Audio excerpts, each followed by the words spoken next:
Hi, I'm Ajanta Ramineni, currently pursuing masters here at University of Florida. Today, I shall be discussing about my project for the subject pattern recognition. The title of the project is Pedestrian Recognition using HOG and SVM.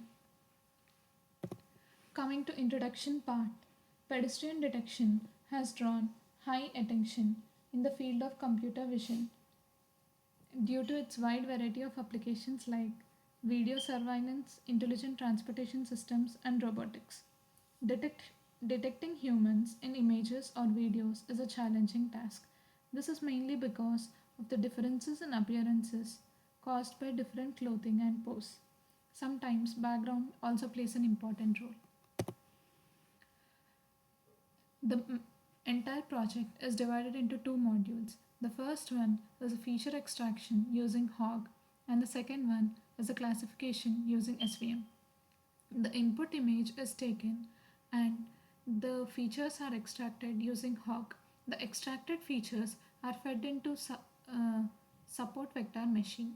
The support vector machine takes the HOG features and then builds a model out of it. So, histogram of oriented gradients. HOG is a kind of feature descriptor.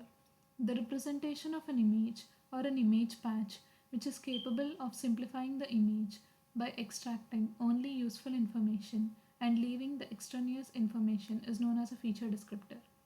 The HOG mainly contains three steps. The first step is gradient computation. This is the first and foremost step in many of the feature detection calculation, and it is used to make sure that the picture has normalized color and gamma values.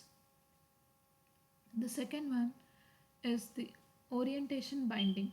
The second step includes the creation of the cell histograms. The third step is the descriptor blocks.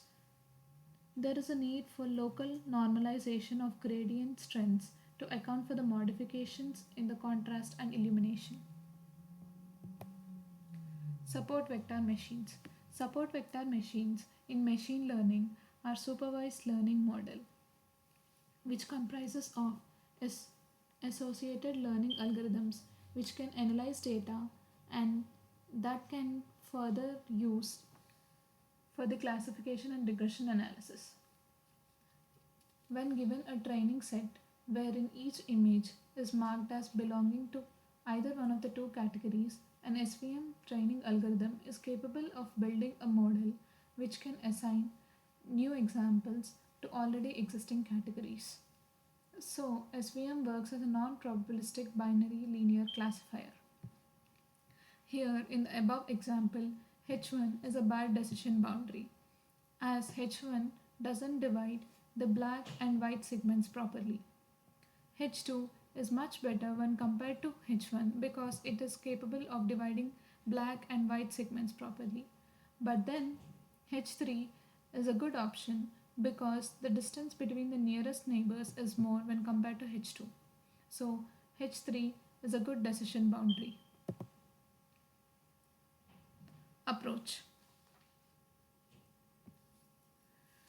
We design a model using a large number of sample datasets. The large sample data sets contains both positive and negative images and converts into format of features. The next step would be feeding the object model to some machine learning algorithms like support vector machines. This machine learning algorithm can be then used to learn object model which can efficiently distinguish an image from the rest of the background. This contains the following steps. Input. Input is given in a form of an image containing a traffic background and pedestrians walking in an image. Training set. It contains a set of positive and negative values with which it can be tested. The output. The output is a form of an image which highlights the pedestrian in an image. Datasets. A CVC02 dataset has provided both positive and negative images. In positive images, the normal image and a mirror image of the image is taken. Training. HOG features are extracted using a code built in Python. A two-dimensional matrix is created by parsing each and every image file. Training error and decision classifier complexity are controlled at once using SVM. Few training techniques like backpropagation only minimizes the training error, whereas SVM provides a clear contrast to backpropagation. So let's begin with the execution part.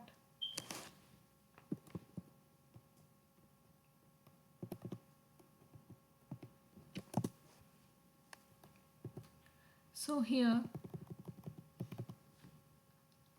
a sample test is taken.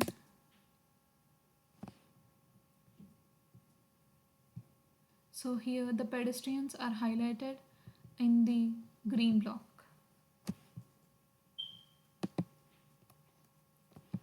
So the number of pedestrians which are found is also highlighted, is also given.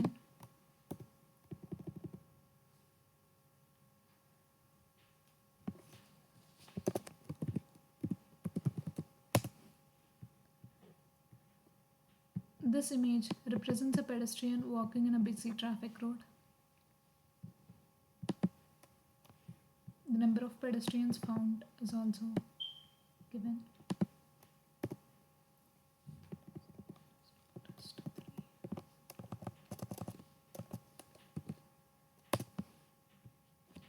So here this represents multiple pedestrians walking in the road, but then it sometimes gives a false positive and false negative values. Here the pedestrian walking is not highlighted.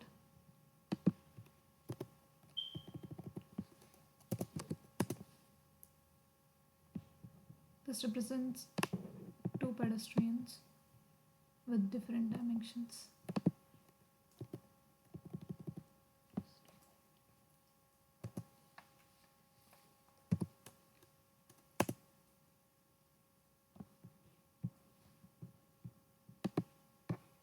Here, multiple pedestrians walking on the road are highlighted.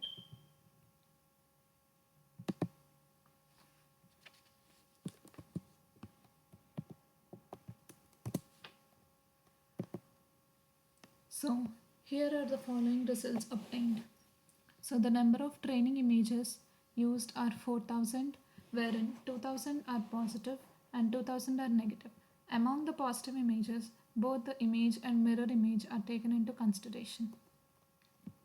So, in the test dataset, the number of positive images chosen are 1143 and the number of negative images chosen are 1143. Results obtained. So, the true positive values are 1086, which constitutes about 95%, which is pretty decent. And the false negative values are 57 among 1143, which is 5%. So the precision, recall are calculated and are mentioned here. Future work. In future, speed of an algorithm also plays an important role. So we are planning to improvise the runtime of this algorithm. We are also planning to use a better classifier which performs fast.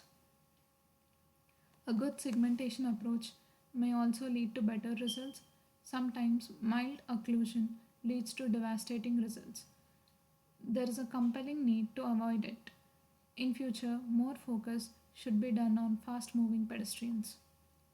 And if the training is more, so we would get a better results. So we are even planning to improve the training. Conclusion.